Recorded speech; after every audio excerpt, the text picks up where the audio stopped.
जम्मू कश्मीर में विधानसभा का सत्र चल रहा है और ऐसे में कहीं न कहीं जनहित मुद्दों को उठाने का प्रयास किया जा रहा है और कल से एक न्यूज़ लगातार सोशल मीडिया पे चल रही थी और खासकर जम्मू कश्मीर के मुख्यमंत्री उमर अब्दुल्ला ने खुद उस पे बात की है और कहा कि जो खासकर नई लिकर शॉप्स की बात सामने आई है वो एक फेक न्यूज़ है। और साथ-साथ अगर डेली वेजर्स की अगर बात करें किस प्रकार जो कमेटी की फॉर्मेशन है जम्मू कश्मीर में डेली वेजर्स के मुद्दों को एड्रेस कर पाएगी, इस पे बात करने के लिए हमारे साथ जुड़ चुके हैं नेशनल कॉन्फ्रेंस के वरिष्ठ नेता सिटिंग एमएलए श्री कैसर जमशेद लोन। लोन साहब, स्वागत है आपका। सबसे पहले जो फेक न्यूज़ लगातार जिसकी खुद क्लेरिफिकेशन मुख्यमंत्री उमर अब्दुल्ला साहब ने दी है, क्या कहेंगे इसके बारे में? देखिए, ये एक अफवाह थी, इसका क्लेरिफिकेशन आया और टॉप लेवल से आया। ऑनरेबल चीफ मिनिस्टर साहब ने खुद इसकी क्लेरिफिकेशन दी कि ऐसा कोई, क्योंकि वो फाइनेंस मिनिस्ट्री भी उनके पास ही है, तो उन्होंने बिल्कुल क्लियर ये कर दिया है कि ये बिल्कुल गलत खबर है। अब ये ऐसे कुछ अनासिर हैं यहाँ रियासत में जो जो साजिशें कर रहे हैं इस हुकूमत के ख़िलाफ़, चूँकि ये इस हुकूमत को भारी मैंडेट है आवाम का और आवाम ने बड़े तवक्कात से हमें यहाँ भेजा है और काफ़ी मुद्दत के बाद अवामी हुकूमत आई है रियासत में। लोगों के काफ़ी मसाइल हैं, मामलात हैं। इसी ज़मीन में कुछ ऐसे अनासिर भी हैं रियासत में जो चाहते हैं कि जो इस साजिशें करना चाहते हैं, इस हुकूमत को डिस्टेबलाइज़ करना चाहते हैं, ये उन्हीं की शरारत है, ये ऐसी अफवाहें फैला रहे हैं। एक और महत्वपूर्ण मुद्दा, क्योंकि लिकर बैन को लेकर सरकार काफ़ी सीरियस में नज़र आ रही है, कुछ मेंबर्स प्राइवेट मेंबर बिल भी लेके आ रहे हैं। डेली वेजेस की अगर बात करें, देराना मांग लगातार काफ़ी समय से थी और कहीं ना कहीं मुख्यमंत्री साहब ने खुद एक कमेटी फॉर्मेशन की घोषणा की है। 6 महीने में उनकी समस्याओं को एड्रेस किया जाएगा, नंबर्स को जो डाटा है उसको पूरी तरह देखा जाएगा। और क्या कहेंगे, कितनी इंपॉर्टेंट डेवलपमेंट है? देखिए, जहाँ तक डेली वेजर्स का ताल्लुक है, ये हम सबका कंसर्न है। They are part of our society और कहीं न कहीं जितने भी मुख्तलिफ महकमों में ये डेली वेजर्स काम कर रहे हैं और नहायत ही मेहनत से बड़े जो है कुछ महकमे में कहूँगा अगर हैं, चलते हैं ऑन ग्राउंड, तो इनकी ही बदौलत चलते हैं। तो लिहाजा ये सीरियस कंसर्न है और हमेशा, जहाँ तक नेशनल कॉन्फ्रेंस का ताल्लुक है, हमेशा इनके बारे में सोचा गया है पीछे भी, और आज भी जो इनका मुद्दा है हम सब इसकी तायद करते हैं, इसकी सपोर्ट में है। और ऑनरेबल चीफ मिनिस्टर साहब ने भी खुद इस बात का इजहार किया। उसने जो सरकार की मंशा जो है इनके तही, उन्होंने बिल्कुल स्पष्ट कर दिया है इस बात को कि सरकार भी चाहती है इनकी मदद करना, सरकार इनके हक में है। और उसी ज़मीन में चीफ मिनिस्टर साहब ने एक कमेटी तश्कील दी है जो अपनी रिपोर्ट 6 महीने के अंदर अंदर जो है पेश करेगी और उसके बाद जो भी आगे इक़दाम उठाने होंगे, मुझे पूरा भरोसा है अपनी सरकार पे, अपने ऑनरेबल चीफ मिनिस्टर साहब पे, तो वो हर एक वो मुमकिन कदम उठाएंगे जिनसे हम इनकी मदद कर सकते हैं, जिनसे हम जो इनके मसाइल हैं उनको हल कर सकते हैं। ऐसे में कल श्यामलाल शर्मा जो पहले कांग्रेस में मंत्री थे, एनसी कांग्रेस सरकार में खुद मंत्री थे, उनकी तरफ से कल एक बयान आया है कि इस कमेटी पे कमेटी फॉर्म करने से मसला हल नहीं होगा। लेटर स्पिरिट कहीं ना कि इस मसले को एड्रेस करना होगा। कमेटीज पहले भी फॉर्म हो चुकी हैं लेकिन उसका जो रिजल्ट्स है सामने नहीं आया। देखिए, कल जब इस पे यहाँ बहस हो रही थी, जब ये मुद्दा असेंबली में उठा, तो उसमें स्पष्ट कर दिया चीफ मिनिस्टर साहब ने, उसने रेफरेंस दे दिया जो पीछे जो यहाँ पे जो बिल्कुल इनके जो है इनके लिए दरवाज़ा ही बंद किया गया था, तो उस चीज़ को एड्रेस करने के लिए इसीलिए उन्होंने कमेटी बनाई ताकि एक रास्ता निकाला जाए। क्योंकि जो दरवाज़ा पहले बंद किया गया था, उस कम से कम दरवाजे को तो, कोई दरवाज़ा तो, खिड़की तो खुली जाए उनके लिए। तो लिहाजा मैंने परसों भी कहा, श्यामलाल शर्मा जी ने परसों भी एक बात वहाँ पे कही कि नहीं जी, उस वक्त नहीं हो, उस वक्त तो मंत्री थे, उस वक्त तो पार्ट एंड पार्सल थे उस सरकार के।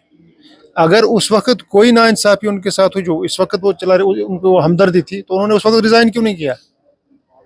उन्होंने उस वक्त एजिटेट क्यों नहीं किया?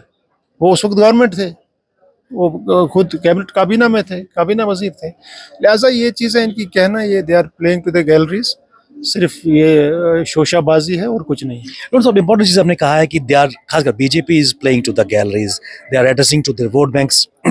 शोर शराबा का आरोप उन पे लगातार नजर आ रहा है और ऐसे में कुछ ही महीने हुए अभी नेशनल कॉन्फ्रेंस लेड गवर्नमेंट ने जम्मू कश्मीर में एक तवील अरसे के बाद सत्ता की बागडोर संभाली है और एक्सपेक्टेशन काफ़ी हैं, लेकिन इसमें भी कोई दो राय नहीं है कि नेशनल कॉन्फ्रेंस लेड गवर्नमेंट के पास कोई मैजिक जादू की छड़ी नहीं है कि एकदम ही सब कुछ ठीक हो जाए। पिछले 7-8-9 साल का जो जम्मू कश्मीर में सी चेंज आई है, लोग अभी भी कई चीज़ों के लिए तड़प रहे हैं। ऐसे में भाजपा लगातार ये शोकेस करने का प्रयास कर रही है कि सब कुछ नेशनल कॉन्फ्रेंस ने करना है, लेकिन उससे पहले केंद्र यहाँ पर सत्ता के बागडोर संभाले थी। क्या कहेंगे? देखिए, भाजपा के जितने भी दावे हैं, जो भी वो दावे कर रहे थे 2019 के बाद, बदलता जम्मू कश्मीर, उनका ये दावा था कि 370 खत्म होने के बाद यहाँ खुशहाली आएगी, यहाँ तरक्की आएगी, यहाँ जो है बेरोजगारी खत्म होगी, यहाँ टेररिज्म खत्म होगा। ना टेररिज्म खत्म हुआ, बल्कि उल्टा टेररिज्म बढ़ गया। जम्मू डिवीजन जो पीसफुल एरियाज थे, वहाँ भी हादसे हो रहे हैं, वारदातें हो रही है। इसके साथ साथ अगर मैंने परसों जब वहाँ यही बात कही थी, जब मैं बहस में हिस्सा ले रहा था, तो मैंने यही बात कही, मैंने गवर्नमेंट पे जोर दिया, मैंने ऑनरेबल चीफ मिनिस्टर साहब से ये गुजारिश की कि आप पिछले 10 साल का व्हाइट पेपर जारी करें कि पिछले 10 साल यहाँ भाजपा की ही हुकूमत रही। पहले तो ये पीडीपी और बीजेपी हुकूमत में रही, उसके बाद जब यहाँ पे एलजी रूल शासन, ये भी डायरेक्टली बीजेपी का ही है, केंद्र के अंडर ही है। लिहाजा कौन सी खुशहाली आई, कौन सा इशू इन्होंने एड्रेस किया है इन वर्षों में, आप बताएं। आज ये डेली वेजर्स की बात करते हैं, इन 10 साल में इन्होंने क्या किया डेली वेजर्स के लिए? 10 साल कोई छोटी बात नहीं है। अगर इन्होंने 50% ही इनको जो है एब्जॉर्ब किया होता, कुछ नहीं किया गया। आप देखिए बेरोजगारी के हवाले से क्या किया इन्होंने, कुछ नहीं किया, उल्टा यहाँ के असासे लूटे गए। यहाँ के जो बेरोजगारी, यहाँ की बेरोजगारी बढ़ गई। यहाँ अब आपका बाहर से अब हमें यहाँ जो है नौकरी यहाँ पे लगते हैं, जो हमारे असासे हैं वो बाहर जा रहे हैं। तो लिहाजा इसीलिए मैंने परसों अपील की थी कि एक व्हाइट पेपर जारी किया जाए, इन 10 वर्षों में हुआ क्या है।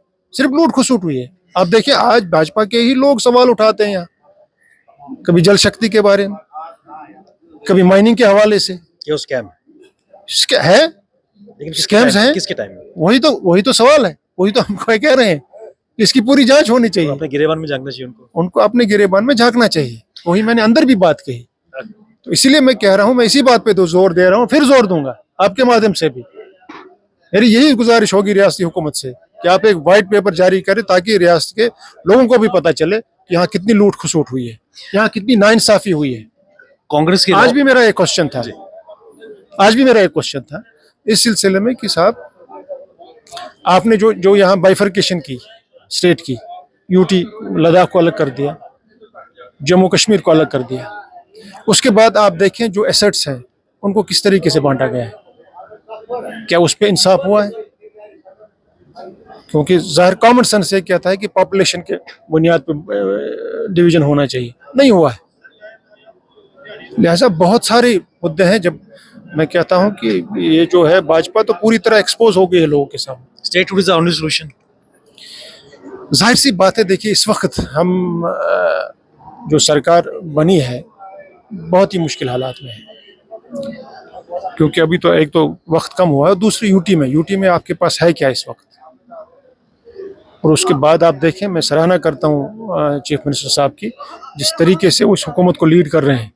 जो बजट में भी जो उन्होंने कोशिश की है, इतने कम सासे में बहुत सारी चीज़ों को एड्रेस करने की।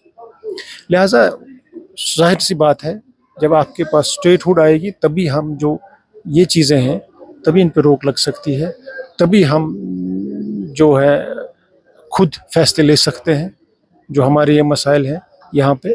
तो स्टेटहुड का आना ज़रूरी है और वो हमारा हक बनता है। वो सुप्रीम कोर्ट की भी डायरेक्शन है, और वो जो वज़ीर आज़म हिंद हैं उन्होंने भी on the floor of parliament, home minister साहब ने भी, वो उनकी भी कमिटमेंट है, गवर्नमेंट जो है मरकज़ में उनकी भी कमिटमेंट है on the floor of house. तो लिहाजा जितनी जल्दी हो सके, स्टेट हमारी डिमांड है कि जितनी भी जल्दी हो सके स्टेटहुड वापस आना चाहिए। मैंने इस पर रेजोल्यूशन भी दिया है कि इमीडिएटली फौरी तौर जो है फुल जो हमारा स्टेटहुड है उसको रिस्टोर किया जाए। बहुत बहुत शुक्रिया हमसे बात करने के लिए। नेशनल कॉन्फ्रेंस के वरिष्ठ नेता कैसर जमशेद लोन साहब, जिन्होंने कहा कि एक व्हाइट पेपर लाने की आवश्यकता है ताकि पता चले कि पिछले 10 सालों में जम्मू कश्मीर किस राह पर गामजन हुआ है, और स्टेटहुड ही आएगी तो तब जाकर जम्मू कश्मीर में पूर्णतः लोगों की समस्याओं को एड्रेस हो पाएगा।